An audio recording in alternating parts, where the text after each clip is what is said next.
Good evening guys. Overtime naman ako guys.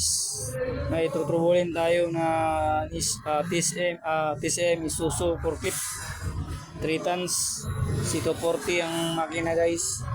So issue nito is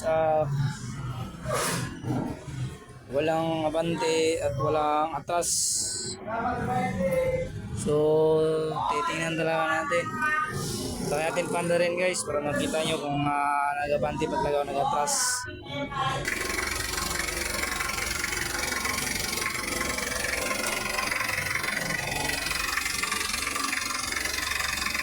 Wala talaga guys. Walang forward, walang reverse.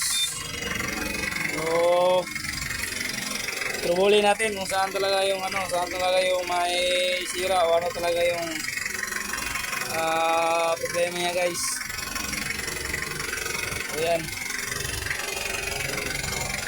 Isuzu forklift. So yan guys, check natin to kung bumabalik na siya. So kita nyo guys, hindi mo mabalik yung clutch nya, yung bumabara.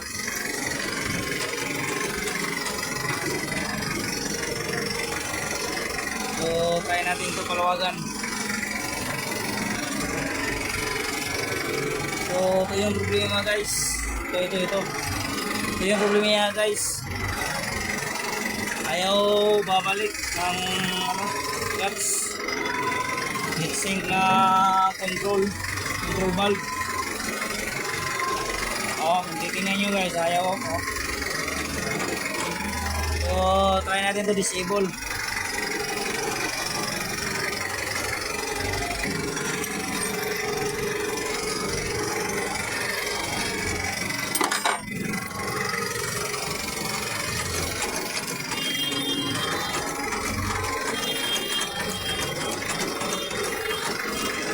So yun guys, bumabalik na.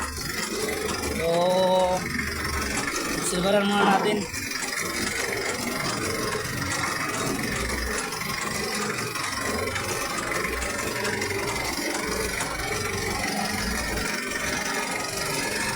Try natin kung may abante na o atras.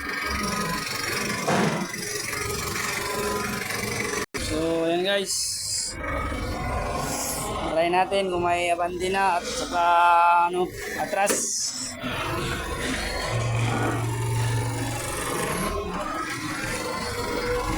Yun.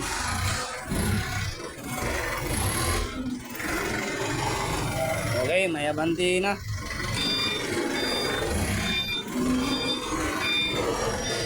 Guys, may atras na. So okay na yung unit. So yun na yung problema niya. Yung kanyang clutch ng kanyang control valve ayaw bumalik. So baka nag-stack up.